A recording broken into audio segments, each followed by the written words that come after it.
देखिए, आपका ये क्लास 10th का जो कार्बन एवं इसके यौगिक के क्वेश्चन नंबर 30 तक हम लोगों ने पिछले वीडियो में कर चुके थे। ठीक है, चलिए आज 31 नंबर प्रश्न से करते हैं। देखिए, जो 31 नंबर प्रश्न है वो कह रहा है कि कार्बन के दो गुणधर्म कौन से हैं, ठीक है, जिनके हमारे चारों ओर कार्बन यौगिक की विशाल संख्या दिखाई देती है। ठीक है, देखिए लिखेंगे उत्तर में कि कार्बन यौगिक की विशाल संख्या होने के निम्नलिखित दो कारण हैं। ठीक है, देखिए जो पहला कारण है मतलब कि कार्बन यौगिक की श्रृंखलन गुण का होना। ठीक है, और जो दूसरा का कारण है वो है कि कार्बन की संयोजकता का गुण होना। ठीक है, ये जो दो कारण हैं इसी के चलते हम क्या है कि कार्बन को विशाल संख्या में देख पाते हैं। ठीक है, देखिए आपका जो अगला प्रश्न है कि इथेनॉल से इथेनोइक अम्ल में परिवर्तन को ऑक्सीकरण अभिक्रिया क्यों कहते हैं। ठीक है, लिखेंगे उत्तर कि इस अभिक्रिया में ऑक्सीजन की वृद्धि और हाइड्रोजन की कमी होती है। देखिए कह रहा है कि यह जो अभिक्रिया होती है, ठीक है, उसमें क्या होता है कि ऑक्सीजन की वृद्धि होती है, यानी कि इसमें ऑक्सीजन का जो मान है वो बढ़ जाता है और हाइड्रोजन का जो मान है वो घट जाता है। तो ऑक्सीजन की वृद्धि और हाइड्रोजन की कमी होती है, इसीलिए एथेनॉल से एथेनोइक अम्ल में परिवर्तन को ऑक्सीकरण अभिक्रिया कहा जाता है या फिर कहते हैं। ठीक है, देखिए चलिए चलते हैं अगला प्रश्न। देखिए अगला प्रश्न है आपका 33 नंबर प्रश्न है कि ऑक्सीकारक क्या है कि ऑक्सीकारक जो है वो क्या है। लिखेंगे कि ऑक्सीजन प्रदान करने वाले पदार्थ को ऑक्सीकारक कहते हैं। जैसे हो गया कि पोटेशियम, ठीक है, पोटेशियम परमैंगनेट एवं पोटेशियम डाइक्रोमेट। ठीक है, यह जो दो होते हैं ये क्या करते हैं, हमें ऑक्सीजन प्रदान करते हैं, यानी कि ऑक्सीजन देते हैं। ठीक है, तो ऑक्सीजन प्रदान करने वाले सभी पदार्थ को क्या कहा जाता है कि ऑक्सीकारक कहा जाता है। ठीक है, देखिए देखेंगे अगला प्रश्न। देखिए अगला प्रश्न जो है आपका 34 नंबर प्रश्न है, कह कि ऑक्सीजन तथा इथाइन के मिश्रण का दहन वेल्डिंग के लिए किया जाता है। क्या आप बता सकते हैं कि इथाइन तथा वायु के मिश्रण का उपयोग क्यों नहीं किया जाता है। ठीक है, देखिए लिखेंगे कि इथाइन ऑक्सीजन में जलकर ऑक्सी एसिटिलीन ज्वाला उत्पन्न करती है कि जो एथाइन है वह ऑक्सीजन की उपस्थिति में जब जलता है तो इस ऑक्सी एसिटिलीन ज्वाला जो है उत्पन्न करती है, जिसका ताप लगभग 3000 डिग्री सेल्सियस होता है। इसीलिए इसका उपयोग वेल्डिंग में किया जाता है। एथाइन को वायु के साथ मिश्रित कर दहन की क्रिया कराने से एथाइन को दहन के लिए पर्याप्त ऑक्सीजन नहीं मिल पाता है, क्योंकि वायु में नाइट्रोजन, कार्बन डाइऑक्साइड, निष्क्रिय गैसों इत्यादि मिली रहती है जो ऑक्सीजन की आपूर्ति को बाधित करती रहती है। ठीक है, अतः एथाइन के दहन के लिए वायु का प्रयोग नहीं करते हैं। ठीक है, देखिए चलिए अगला आपका जो प्रश्न है वो कहता है कि प्रयोग द्वारा आप एल्कोहल एवं कार्बोक्सिलिक अम्ल को कैसे अंतर कर सकते हैं। देखिए दो चीज़ आपको दिया गया है, एक दिया गया है एल्कोहल और एक दिया गया है आपको कार्बोक्सिलिक अम्ल। ठीक है, देखिए एल्कोहल के बारे में हम आपको पिछली वीडियो में सब कुछ पढ़ाए हुए थे। ठीक है, एल्कोहल के बारे में जब अंतर था तो एल्कोहल के बारे में पूरा बताए थे। ठीक है, देखिए वही पूछ रहा है कि इसमें मतलब इसको हम इसमें अंतर कैसे कर सकते हैं, कैसे बता सकते हैं कि इन दोनों में अंतर है, एल्कोहल में और कार्बोक्सिलिक अम्ल में। देखिए क्या करेंगे, लिखेंगे कि एल्कोहल का लिटमस पत्र पर कोई प्रभाव नहीं पड़ता है। जो एल्कोहल है तो उस एल्कोहल को अगर लिटमस पत्र पर डालेंगे या फिर लिटमस पत्र पर गिराएंगे तो किसी भी प्रकार का कोई प्रभाव नहीं पड़ेगा, जबकि कार्बोक्सिलिक अम्ल नीले लिटमस पत्र को लाल कर देता है। देखिए यहाँ पर कार्बोक्सिलिक अम्ल आ गया। अब ये नहीं याद रखना है कि कार्बोक्सिलिक अम्ल है तो नीले लिटमस पत्र को लाल करना है, बस इतना याद रखना है। और आपने पहले से भी पढ़ा भी है शुरुआत से ही कि जो अम्ल होता है वह नीले लिटमस पत्र को लाल कर देता है। ठीक है, तो कार्बोक्सिलिक जो है अम्ल है, इसलिए यह नीले लिटमस पत्र को लाल करेगा। दूसरा का इसका कारण है कि एल्कोहल से अभिक्रिया नहीं, देखिए इसको चाहते हैं थोड़ा सा, देखिए दूसरा काम लिखेंगे हम कि एल्कोहल Na2CO3 से अभिक्रिया नहीं करती है, जबकि कार्बोक्सिलिक अम्ल इससे अभिक्रिया करके CO2 गैस बना देता है। ठीक है, यही का यानी कि यह दो प्रकार का आपका जो है इसमें से अंतर है। चलिए देखिए अगला प्रश्न जो है आपका वह कि क्या आप डिटर्जेंट का उपयोग कर बता सकते हैं कि कोई जल कठोर है या नहीं है। प्रश्न में पूछ रहा है कि क्या आप डिटर्जेंट का उपयोग करके यह बात बता सकते हैं कि कोई भी जो जल है, यानी कि जो पानी है, जो जल है, वह कठोर है या फिर कठोर नहीं है।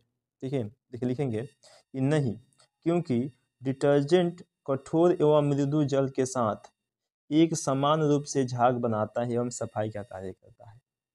कि हम डिटर्जेंट का उपयोग करके यह नहीं बता सकते हैं कि कौन सा जल कठोर जल है और कौन सा जो जल है वो मृदु जल है, क्योंकि डिटर्जेंट जो होता है वह दोनों के साथ एक समान कार्य करता है, एक समान झाग बनाएगा और एक समान सफाई का कार्य करेगा। ये इसको कोई मतलब नहीं रहता है डिटर्जेंट को कि जो जल है वो आपका कठोर जल है या फिर मृदु जल है। कोई भी जल होगा तो आपको एक समान कार्य करता है। ठीक है, हाँ लेकिन अगर इस डिटर्जेंट के जगह पर अगर आप साबुन का उपयोग करेंगे तो आप बता सकते हैं, क्योंकि जो साबुन होता है वह कठोर जल में उतने अच्छे से काम नहीं करता है। देखिए चलते हैं अगला प्रश्न। अगला प्रश्न है आपका 37 में कि लोग विभिन्न प्रकार के से कपड़े धोते हैं। सामान्यतः साबुन लगाने के बाद लोग कपड़े को पत्थर पर पटकते हैं या फिर डंडे से पीटते हैं, और कारण है ब्रश से रगड़ते हैं या वॉशिंग मशीन में कपड़े रगड़े जाते हैं। कपड़ा साफ करने के लिए उसे रगड़ने की क्यों आवश्यकता होती है। ठीक है, यह प्रश्न कर रहा है कि कपड़ा साफ करने के लिए आखिर उसे रगड़ने की क्यों आवश्यकता होती है। जब मान लीजिए एक डिटर्जेंट जो है वह कपड़ा को साफ करता है तो सामान्य तौर पर साफ हो जाना चाहिए। ठीक है, ठीक है, देखिए हो गया आपका प्रश्न। अब लिखेंगे उत्तर में कि साबुन साबुन जल के साथ मिलकर अस्कम बनाता है। देखिए जो साबुन जो होता है, जो जब जल के साथ मिलेगा तो वह एक अस्कम बनाएगा, अर्थात अघुलनशील दही दही के समान पदार्थ बनाता है। ठीक है, जो कपड़ों पर चिपक जाता है। देखिएगा जब भी जो साबुन होता है, जैसे कपड़ा धोने वाला कोई साबुन अगर का उपयोग करते हैं अगर कपड़ा धोने के लिए, तो उस कपड़ा धोने वाले साबुन को अगर कपड़े पे रगड़ेंगे, ठीक है, तो उसमें से क्या होगा कि जो उसमें से जब वह साबुन जल से मिल करके बनेगा तो वो अस्कम के जैसा कपड़ा पर चिपक जाएगा। थोड़ा थोड़ा सा साबुन जो है कपड़ा पर चिपक जाता है। ठीक है, इसे ही हटाने के लिए पटकना या फिर रगड़ना पड़ता है, ताकि कपड़े जो है अच्छी तरह से साफ हो जाए। और जो साबुन लगा होता है, उस पर जो अस्कम लगा होता है, उसे अगर हम हटाएंगे तो कैसे हटाएंगे, या तो हमें रगड़ना पड़ेगा, या तो ब्रश से रगड़ें, या फिर वॉशिंग मशीन में डाल दें, या तो आपको पीटना पड़ेगा उसे। ठीक है, तो जब सब हटाने की प्रक्रिया करेंगे तभी जा कर के हमारा जो कपड़ा है वो साफ हो पाएगा। ठीक है, देखिए आपका अगला जो प्रश्न है वो कह रहा है कि 38 में कि कार्बन एवं उसके यौगिक का उपयोग अधिकतर कार्यों में ईंधन के रूप में क्यों किया जाता है। देखिए कह रहा है कि कार्बन एवं उसके जो यौगिक है, यानी कि जो कार्बन है एवं उससे जो बने हुए यौगिक है, उसका उपयोग अधिकतर यानी अधिक से अधिक कार्यों में ईंधन के रूप में आखिर क्यों करते हैं। देखिए लिखेंगे कि कार्बन एवं उसके यौगिक का उपयोग अधिकतर कार्यों में ईंधन के रूप में होता है। इसके निम्नलिखित कारण हैं। देखिए पहला है, ये दहन के फलस्वरूप अत्यधिक ऊष्मा देते हैं। देखिए जो कार्बन है अगर इसे जलाएंगे तो जलाने के बाद क्या होगा कि इसमें जो ऊष्मा होगा वो अधिक ऊष्मा मिलेगा। इसमें कार्बन एवं हाइड्रोजन की मात्रा अधिक होने के कारण इसका ज्वलन ताप सामान्य होता है। देखा है कि इसमें कार्बन एवं हाइड्रोजन की मात्रा जो है अधिक होती है, इसके कारण इसका जो ज्वलन ताप है वो सामान्य होता है। और तीसरा है कि इसका रख रखाव बहुत आसान होता है। तीसरा का कारण है कि इसका रख रखाव बहुत आसान होता है। और चौथा है, इसके दहन पर नियंत्रण करना क्या है कि संभव है। आराम से हम इसका दहन पर नियंत्रण कर सकते हैं। देखिए आपका अगला जो प्रश्न है वो प्रश्न है आपका 39 नंबर प्रश्न। देखिए 39 में क्या बोल रहा है कि यदि आप लिटमस पत्र लाल एवं नीला से साबुन की जांच करें तो आपका परीक्षण क्या होगा। कि अगर आप लिटमस पत्र को साबुन से जांच करेंगे लाल एवं नीला दोनों को, तो आपका जो परीक्षण है वो क्या होगा। देखिए उत्तर लिखेंगे कि साबुन की प्रकृति क्षारीय होती है। जो साबुन होता है वो क्षारीय होता है, इसलिए यह लाल लिटमस पत्र को नीला कर देता है। ठीक है।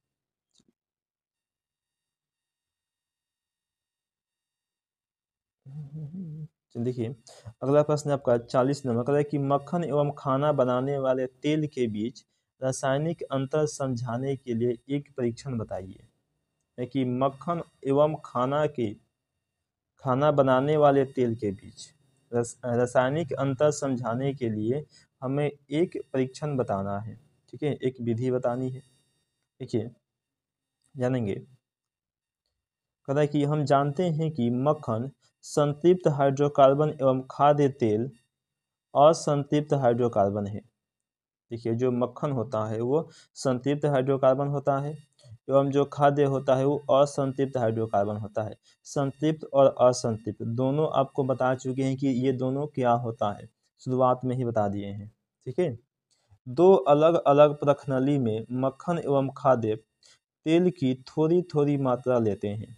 कि दो गो अलग अलग प्रखनली लेना है। एक उस प्रखनली में मक्खन एवं खाद्य तेल की थोड़ा थोड़ा सा लेना है। मक्खन वाले प्रखनली को गर्म कर मक्खन को पिघला देते हैं। उसके बाद दोनों प्रखनली में ब्रोमीन जल की कुछ बूंदें डाल देते हैं। खाद्य तेल वाले प्रखनली से ब्रोमीन जल का लाल भूरा रंग समाप्त हो जाता है और मक्खन वाले प्रखनली से ब्रोमीन जल का रंग समाप्त नहीं होता है। ठीक है, मक्खन वाले जो प्रखनली है उसमें यह अगर हम डालते हैं फिर भी वह जो है उसका जो लाल भूरा रंग है वो समाप्त नहीं होगा।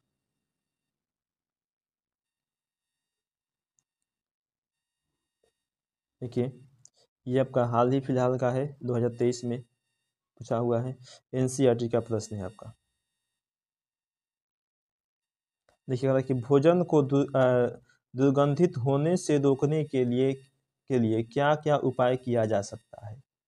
कि भोजन अगर बना हुआ है उसको दुर्गंधित होने से रोकने के लिए, उसे खराब होने से रोकने के लिए हमें क्या क्या उसका उपयोग किया जा सकता है। ठीक है, लिखेंगे देखिए उत्तर में कि खाना बनाने से पहले एक बार फ्रिज में मौजूद चीज़ें चेक कर लें, जिससे जल्द एक्सपायर होने वाली चीज़ों को पहले इस्तेमाल किया जा सकता है।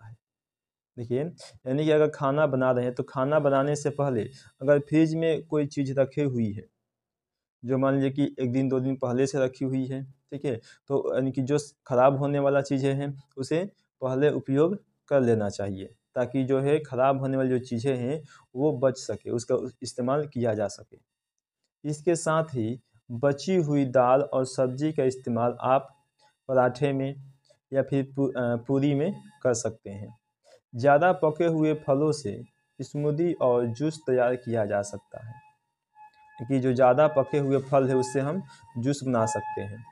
बची कुछ चीज़ों से नई नई डिशेज भी तैयार की जा सकती है। ठीक है।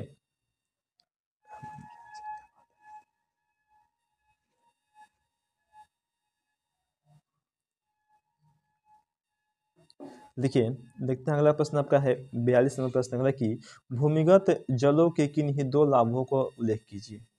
कि जो भूमिगत जल है उनके हमें दो लाभ को किन्हीं दो लाभों को बताना है, उल्लेखित करना है, यानी कि हमें बताना है। देखिए, इसका जो पहला लाभ है भूजल वाष्पित नहीं होता है, यानी कि जो भूमिगत जल है वह वाष्पित नहीं होता है। ठीक है। दूसरा का है कि भूजल बड़ी मात्रा में वनस्पतियों को नमी प्रदान करता है। ठीक है। यानी कि जो भूमिगत जल होता है वो तो ना तो कभी वाष्पित होता है, और दूसरा का कारण है कि जो भूजल होता है वह वनस्पति को बहुत बड़ी मात्रा में नमी प्रदान करता है। देखिए, अगला प्रश्न देखेंगे 43 नंबर प्रश्न है कि हमारे दैनिक जीवन में पीएच के किन्हीं 5 महत्वों का वर्णन करें। ठीक है। तो देखिए, पीएच क्या होता है इसके बारे में हम आपको चैप्टर नंबर 3 में सब कुछ बता दिए हैं। ठीक है। अब यहाँ पर पूछ रहा है कि पीएच हमारे दैनिक जीवन में पीएच के क्या महत्व है उसे हमें बताना है। देखिए, लिखेंगे पहला प्रश्न कि दांतों को सड़ने से बचाता है। अगर आपके मुंह का पीएच 5.5 से नीचे चला जाता है तो हमारे दांत जो है सड़ने लगते हैं। ठीक है। अगर पीएच मान 5.5 से नीचे चला जाएगा तो क्या होगा कि जो दांत है वो सड़ने लग जाएगा। ठीक है। देखिए, दूसरा का है कि खाना खाने पर पेट में हाइड्रोक्लोरिक एसिड बनता है। यह आपके पेट के पीएच को 1 से 3 में बदल देता है, जो भोजन में प्रोटीन के पाचन में सहायक होता है। ठीक है। देखिए, खाना खाने पर क्या होता है कि पेट में हाइड्रोक्लोरिक अम्ल बनता है। ठीक है। HCl पता होगा, आप लोगों को पढ़ाई भी है HCl। ठीक है। हाइड्रोक्लोरिक अम्ल बनता है, और यह क्या करता है कि आपके पेट का जो पीएच मान 1 होता है उसे बढ़ा करके 3 कर देता है। 1 से बढ़ा करके 3 कर देता है। जैसे ही बढ़ेगा तो खाना पचने में आसानी होगी। तीसरा है कि मिट्टी का पीएच का महत्वपूर्ण कारक है। पौधे और वृद्धि के लिए आदर्श पीएच 6.3 से 7.3 के बीच होता है। देखिए, चौथा आपका है कि पीएच बर्तन की सफाई में मदद करता है। ठीक है। देखिए, पांचवा प्रश्न है आपका, पांचवा उत्तर है हमारे शरीर की अधिकांश क्रियाएं 7.4 से 7.8 पीएच परास के बीच कार्य करती है। देखिए, आपके अगर ऑब्जेक्टिव में पूछेगा कि मानव शरीर की जो शरीर जो है वह कितने पीएच परास के बीच कार्य करता है, लिखेंगे 7.0 से 7.8 के बीच। ठीक है। इसके बीच हमारा शरीर जो है कार्य करता है। पीएच परास के बीच शरीर कार्य करता है। देखिए, अगला प्रश्न है आपका 44 नंबर प्रश्न। देखिएगा कि रोटी और केक को फुलाने में बेकिंग पाउडर का उपयोग क्यों किया जाता है। ठीक है। कि रोटी और केक को फुलाने में बेकिंग पाउडर का उपयोग क्यों करते हैं। लिखेंगे कि रोटी और केक को फुलाने में बेकिंग पाउडर का उपयोग इसीलिए किया जाता है क्योंकि जब बेकिंग पाउडर ऊष्मा के संपर्क में आता है तो इसमें CO2 पैदा होती है। क्योंकि जब बेकिंग सोडा ऊष्मा के संपर्क में आता है तो उसमें CO2 गैस यानी कार्बन डाइऑक्साइड गैस पैदा होती है, जो रोटी और केक को फुला देता है। ठीक है। इसलिए केक और रोटी दोनों में बेकिंग सोडा का उपयोग होता है। देखिए, अगला प्रश्न है आपका 45 नंबर प्रश्न है, कहा कि क्या होता है जब CO2 गैस चूना जल में प्रवाहित किया जाता है। ठीक है। पता होगा, कम मात्रा में करेंगे तो और ज़्यादा मात्रा में करेंगे तो क्या होगा। देखिए, लिखेंगे कि भखरा चूना का जलीय विलयन मकान की दीवारों पर सफ़ेद रंग की पुताई करने में इस्तेमाल किया जाता है। यह वायु से CO2 का अवशोषण करके धीरे धीरे सफ़ेद CaCO3 ठीक है में परिवर्तित हो जाता है, जिससे दीवार की चमक जो है बढ़ने लगती है। देखिए, अगर ज़्यादा मात्रा में करेंगे तब